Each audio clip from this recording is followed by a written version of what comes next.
ओशो क्या है? यदि मैं अपने शब्दों में कहूं तो ओशो जीवन जीने की एक कला है। ओशो एक सोच है, वो सोच जो कब आपके मनोमस्तिष्क पर छा जाती है आपको पता ही नहीं चलता।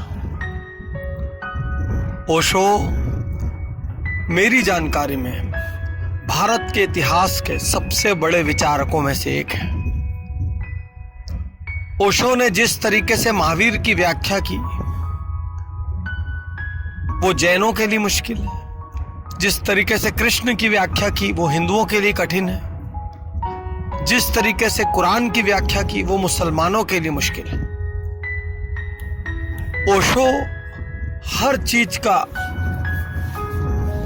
चीज को अपने एक अद्भुत नजरिए से देखकर उस चीज का एक नया पहलू प्रस्तुत करने वाले इस सदी के महानतम विचारकों में से एक है। सच कहा जाए तो आज अधिकांश धर्मों के धर्मगुरु जो भाषण देते हैं, जो प्रवचन करते हैं, उसमें कभी कभी तो ऐसा लगता है मानो आधी सामग्री ओशो से ली गई हो। उनके उदाहरण, उनके शब्द, उनके सोचने का तरीका, जीवन के प्रति उनके उत्साह, जीवन के प्रति उनकी ललक, सारे नियमों को तोड़ देने वाली उनकी विचारधारा, ये उनको युगों युगों तक लोगों की स्मृति में संजो कर रखेगी। मुझे कभी कभी ऐसा लगता है जैसे ओशो की विचारधारा समय से पूर्व आ गई और ओशो की इतनी बड़ी साहित्य यात्रा में से, ओशो की इतनी बड़ी सोच यात्रा में से सिर्फ एक पहलू को हाईलाइट किया गया जिससे समाज उनको उस वक्त स्वीकार नहीं कर सका। लेकिन जितने भी लोगों ने ओशो की पुस्तकें पढ़ी, ओशो के प्रवचन सुने, या जो आज तक ओशो पर निकलने वाली मासिक पत्रिका पढ़ते हैं, वो ओशो को कभी एक छोटे चश्मे से देख ही नहीं सकते। उस समय का समाज ओशो को स्वीकार नहीं कर पाया। उस समय के लोग ओशो को समझ नहीं पाए। और ये भी कह ले तो कोई अतिशयोक्ति नहीं होगी कि उस समय की कई सरकारें ओशो के प्रभाव से घबरा गई।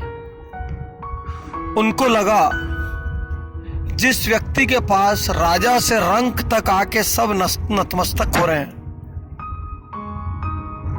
वो व्यक्ति कहीं हमारे लिए खतरा न बन जाए। क्योंकि ओशो अद्भुत थे। ओशो कहते थे कि ध्यान करने के लिए किसी मुद्रा की जरूरत नहीं है, किसी स्थान की जरूरत नहीं है। गीत गाने में मस्त हो जाओ, गुनगुनाने में मस्त हो जाओ तो ध्यान हो जाएगा। ओशो कहते थे कि तेज चलती हवा का आनंद ले लो, उसमें भी ध्यान लग जाएगा। एक फूल को कुछ देर तक निहारते रहो, उसमें भी ध्यान लग जाएगा। ऐसा लगा मानो उन्होंने सारे धर्मों के नियम कायदों को झंझोड़ने और तोड़ने का बीड़ा उठा लिया। ओशो कहते थे कि यदि किसी फूल से प्यार करते हो तो उस फूल को तोड़ो मत, लगे रहने दो। ये कौन सोच सकता था? ओशो कहते थे जीवन के हर क्षण में मोक्ष है, मोक्ष के लिए मरने की आवश्यकता नहीं। जबकि विश्व के तमाम धर्म यह सिखाते थे कि मोक्ष के लिए जीवन छोड़ना आवश्यक है। और ओशो कहते थे जीवन के हर पल को संपूर्णता में जी लेना मोक्ष है। ओशो को ठीक से समझे जाने की जरूरत है। और यदि ओशो को ठीक से प्रचारित और प्रसारित किया गया, ओशो के व्यापक दर्शन को यदि जनता के बीच लाया गया, तो मुझे रत्ती भर भी संदेह नहीं है कि ओशो शताब्दियों तक अमर हो जाएंगे और भारत की यह धरा भी उनके नाम से अमर हो जाएगी। कोई अचरज की बात नहीं कि ओशो को पूरा समझने वाला उनको बाकी महापुरुषों और ईश्वर के समकक्ष रखकर तौलने लगे।